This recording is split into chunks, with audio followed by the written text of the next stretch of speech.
This is the fastest way to freeze frame in Davinci Resolve.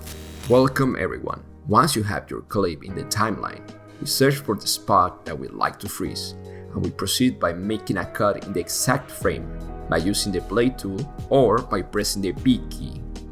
If you want to keep the rest of the video, you can simply make another cut after moving a couple of frames. Make the cut and drag the rest of the clip into a different layer.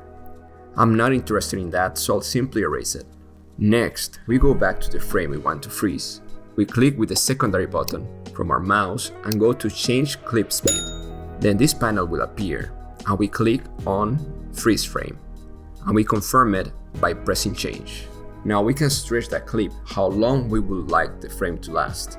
If this video was helpful to you, please give it a like so it can assist others to find this video. Also consider watching this video on how to remove the background of your clip in Davinci Resolve.